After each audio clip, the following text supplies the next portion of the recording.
सुप्रभात प्यारे बच्चों, एक बार फिर से स्वागत है आपका हिंदी की कक्षा में। बच्चों, पिछली कक्षा में हमने चिट्ठी का सफ़र पाठ 6 के कुछ महत्वपूर्ण बिंदुओं के बारे में जाना, उसके शब्दार्थों के बारे में जाना, महत्वपूर्ण तथ्यों के बारे में जाना, उसके अतीत और वर्तमान के बारे में जाना कि पहले संदेशवाहक किन किन कामों को करते थे, कैसे एक जगह से दूसरी जगह संदेश को पहुंचाया करते थे और वर्तमान युग में संचार और संप्रेषण का हमारा माध्यम कितना प्रगति कर चुका है। इस प्रकार हमने चिट्ठी के सफ़र का अतीत और वर्तमान के बारे में जाना। आज मैं उसी श्रृंखला में आगे बढ़ते हुए आपको उन शब्दार्थों का दोबारा से दोहरान कराता हूँ। आप अपनी कापी खोलें और जो आपने पहले शब्दार्थ लिखे हैं उन्हें देखिए। नंबर 1, पता, पत्र आदि के ऊपर लिखा गया विवरणात्मक लेख। नंबर 2, चिट्ठी, चिट्ठी का अर्थ है खत या पत्र। अगला है आपका संदेश, संदेश का अर्थ है समाचार या खबर। अगला है भिन्न, अलग, इमारत, मकान, पिन कोड, डाक सूचक संख्या या पोस्टल इंडेक्स नंबर। अगला है गंतव्य, मंजिल, निरंतर, बदलाव, संदेशवाहक जो संदेश पहुंचाता है, संचार जिन माध्यमों से संदेश पहुंचाए जाते हैं, परिवहन कोई चीज़ एक जगह से दूसरी जगह ले जाना परिवहन कहलाता है, सीमित बहुत कम, हरकारा दौड़कर संदेश ले जाने वाला, दुर्गम जहां पहुंचना कठिन हो, मनी ऑर्डर डाक द्वारा रुपये भेजने का जो चलन है उसे हम मनी ऑर्डर कहते हैं, गिरहबाज, कलाबाज, प्रशिक्षित सिखाया हुआ, प्रशिक्षित सिखाया हुआ, प्रवासी, प्रवासी का अर्थ क्या था, दूसरी जगह रहने वाले। अब इसके बाद हमने कुछ महत्वपूर्ण तथ्यों के बारे में भी बच्चों चर्चा की थी जो इस प्रकार हैं। पिन कोड की शुरुआत 15 अगस्त 1972 15 अगस्त 1972 को डाक विभाग ने पोस्टल नंबर योजना के नाम से शुरू की।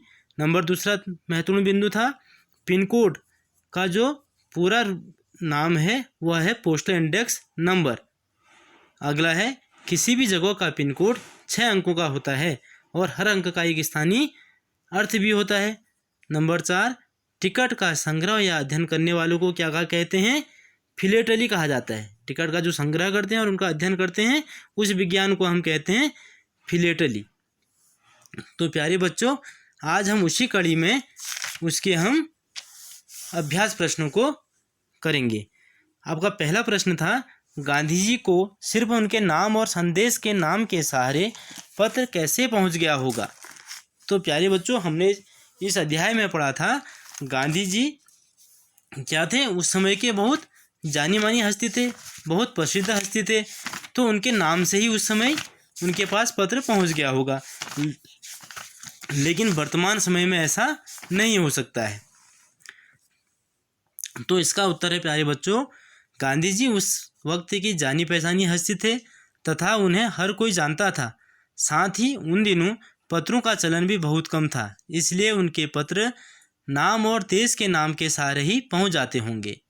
अगला प्रश्न है आपका, अगर एक पत्र में पते के साथ किसी का नाम न हो तो क्या पत्र ठीक जगह पहुंच जाएगा।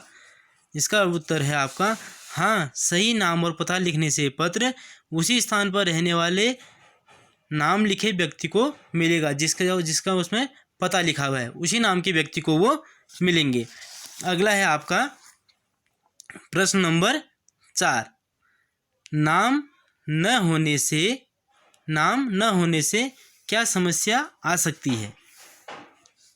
नाम न होने से पत्र गली मोहल्लों में तो पहुंच जाएगा, पर सही व्यक्ति को ढूंढना डाकिया के लिए थोड़ा परेशानी हो जाएगी, थोड़ा मुश्किल हो जाएगी। मैंने आपको पहले भी पाठ को पढ़ाते वक्त बताया था कि यदि हमारा नाम और पता पत्र के ऊपर नहीं लिखा होगा तो डाक विभाग के लिए भी बहुत समस्या हो जाती है। डाकिया उसे सही स्थान तक नहीं पहुंचा पाएगा, डाक विभाग उसके छटनी करने में थोड़ा सा दिक्कत हो जाएगी।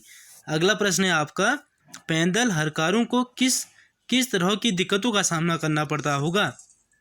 उस समय पैदल हरकारों को क्या करना पड़ता था, जंगलों के रास्ते जाना पड़ता था, ठीक, अलग अलग प्रकार के मौसमों से वो गुजरते थे, उन्हें अपने संदेश पहुंचाने में काफ़ी समस्या होती थी उस समय।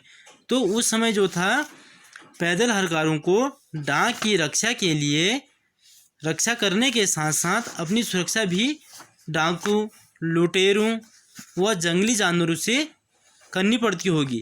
पैदल यात्रा करने की वजह से उन्हें हर प्रकार के मौसम व शारीरिक थकावट का भी सामना करना पड़ता होगा। अगला प्रश्न है प्रश्न नंबर 5। प्रश्न नंबर 5 है, अब आप किताब में निकालिए प्रश्न नंबर 5। उसमें क्या लिखा है? अगर तुम किसी को चिट्ठी लिख रहे हो तो पते में यह जानकारी किस क्रम में लिखोगे? गली या मोहल्ले का नाम, घर का नंबर, राज्य का नाम, खंड का नाम, कस्बे, शहर व गांव का नाम, जनपद का नाम नीचे दी गई जगहों पर लिखो। प्यारे बच्चों, हमने पहले भी बात की थी, जब हमने यह कहानी पढ़ी थी चिट्ठी का सफ़र, उसमें हमने पहले पढ़ा था कि चिट्ठी के सफ़र के लिए महत्वपूर्ण बातें क्या क्या होती हैं। एक सही पते पर हम चिट्ठी को, अपने संदेश को कैसे पहुंचा सकते हैं। उसके लिखने का जो क्रम है, सबसे पहले घर का नंबर, फिर गली और मोहल्ले का नाम, फिर खंड का नाम, फिर कस्बे और शहर गांव का नाम, अगला जनपद का नाम, फिर है आपका राज्य का नाम, फिर है पिन कोड संख्या। यह आपको लिखनी है। इसी के द्वारा आपका जो संदेश है वह सही स्थान पर सही व्यक्ति को मिल सकता है। ठीक है, तो हमने ये भी पढ़ा था कि जो हम चिट्ठी लिखते हैं वह क्या होती है, हम छोटी छोटी भौगोलिक इकाइयों से लेकर बड़ी भौगोलिक इकाई की तरफ बढ़ते हैं। प्रश्न नंबर 6, अपने घर पर कोई पुराना या नया पत्र ढूंढो, उसे देखकर नीचे लिखे प्रश्नों का जवाब लिखो। क, पत्र किसने लिखा है, किसे लिखा, किस तारीख को लिखा, यह पत्र किस डाकघर या डाकखाने में तथा किस तारीख को पहुंचा होगा। और 9 है आपका, यह उत्तर तुम्हें कैसे पता चला। जैसे प्रश्न नंबर 6 क्या को लिखा है, मैंने उसमें लिखा है, मैंने कोई पत्र लिखा अपने मामा जी को, मेरे मामा जी ने पत्र लिखा किसको, मेरी माँ को लिखा। कितनी तारीख को लिखा, 1 अगस्त 2020 को लिखा। मानो 1 अगस्त 2020 को लिखा हो पत्र, और यह पत्र किस डाकखाने में था, किस तारीख को पहुंचा होगा, यह रानीखेत प्रधान डाकघर में 8 अगस्त 2020 को पहुंचा। ठीक, वैसे फिर अगला प्रश्न है, यह उत्तर तुम्हें कैसे पता चला। यह उत्तर मुझे पत्र के ऊपर लिखी तारीखों से पता चला। तो प्यारे बच्चों, आपने भी अपने घर में कोई नया या पुराना पत्र देखना है, उसके ऊपर इन चीज़ों को देखना है और उन्हें समझना है। अगला है आपका प्रश्न नंबर 7, चिट्ठी भेजने के लिए आमतौर पर पोस्ट कार्ड, अंतर्देशीय पत्र या लिफाफा इस्तेमाल किया जाता है। डाकघर जाकर इनका मूल्य पता करो। तो प्यारे बच्चों, पहले तो पोस्ट कार्ड क्या होते थे, 50 पैसे के मिल जाते थे। अंतर्देशीय पत्र 2 रुपया या 2.5 रुपया में मिल जाता था, 2 रुपया 50 पैसे पर। लिफाफे का रूप में मूल्य जो है वह 3 रुपया। तो अभी वर्तमान में भी हमको यह जानकारी प्राप्त करने के लिए डाकघर में जाना होगा और वहाँ यह बारे में बातचीत करके हमें पता करना होगा। अगला प्रश्न है, डाक टिकट इकट्ठा करो। 1 रुपये से लेकर 10 रुपये तक के डाक टिकटों को क्रम में लगाकर कापी पर चिपकाओ। इकट्ठा किए गए डाक टिकट पर अपने साथियों से चर्चा करो। तो प्यारे बच्चों, यह कार्य आपका स्वयं करना है, यह कार्य आपने।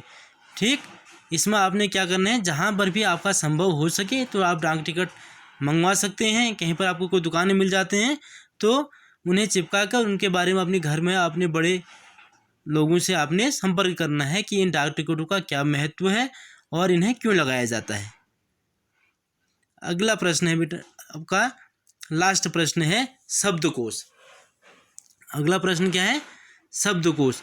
शब्दकोश में क्या लिखा हुआ है कि आपको नीचे दिए शब्दकोश का एक अंश आप निकालिए। हाँ, नीचे शब्दकोश का एक अंश दिया गया है जिसमें संचार शब्द का अर्थ भी दिया गया है। पहला आपका लिखा है संगीतज्ञ। संगीतज्ञ क्या होता है, संगीत जानने वाला, संगीत की कला में निपुण। संग्रह, फर्स्ट लिखा है आपका पुल्लिंग 1, जमा करना, इकट्ठा करना या एकत्र करना या संचय करना। प्रश्न, दीपक आजकल पक्षियों के पंखों का संग्रह करने में लगा है। नंबर 2, इकट्ठी हुई चीज़ों का समूह या ढेर संकलन जैसे टिकट का संग्रह या निबंध संग्रह। फिर संचार में इस तरफ क्या लिखा है आपके दाईं तरफ, फर्स्ट लिखा है आपका किसी संदेश को दूर तक या बहुत से लोगों तक पहुंचाने की क्रिया या प्रणाली कम्युनिकेशन कहलाती है। ठीक, टेलीफोन, टेलीविज़न, सैटेलाइट आदि संचार के माध्यम से दुनिया आज छोटी हो गई है। नंबर दूसरा, किसी चीज़ का प्रवाह, चलना, फैलना, जैसे शरीर में रक्त का संचार, विद्युत संचार। अब इसमें आपको प्रश्न दिए हैं। प्रश्न कौन कह रहे हैं, बताओ कि कौन सा अर्थ पाठ के संदर्भ में ठीक है। ठीक है, मैंने इसमें आपका टिक किया हुआ है, उसमें लिखा हुआ है किसी संदेश को दूर तक या बहुत से लोगों तक पहुंचाने की क्रिया या प्रणाली कम्युनिकेशन कहलाती है।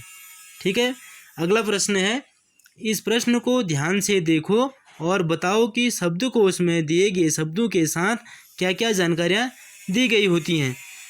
बच्चों, जो हमारा शब्दकोश होता है उसमें दिए गए शब्दों के साथ अर्थ, उसका अर्थ भी होता है। पहले शब्द होता है, फिर अर्थ दिया रहता है, फिर उसके वाक्य प्रयोग, उसके उदाहरण दिए रहते हैं। उसमें लिंग, वचन, परिभाषा, समानार्थक शब्द जिन्हें पर्यायवाची शब्द भी कहते हैं, उन्हें विलोम शब्द भी उस पर रहते हैं।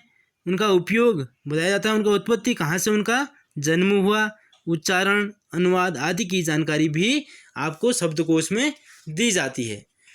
तो प्यारे बच्चों, आज हमने पाठ नंबर 6 चिट्ठी के सफ़र का कुछ महत्वपूर्ण बिंदुओं पर चर्चा की, जिसमें हमने पाठ में कुछ चीज़ों का दोहरान किया और चिट्ठी पत्री में पाठ नंबर पेज नंबर 56 चिट्ठी पत्री के हमने आपको प्रश्न उत्तरों का रिवीजन भी करवाया और उनके प्रश्नों का उत्तर आपको बताया।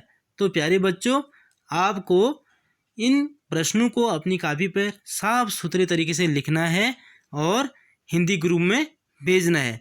जो जो काम आपको स्वयं करने के लिए बताया है उन्हें आप घर पर स्वयं करके साफ सुथरे तरीके से लिखकर भेजें। तो प्यारे बच्चों, आज के लिए इतना ही, मिलते हैं अगली कक्षा में। धन्यवाद।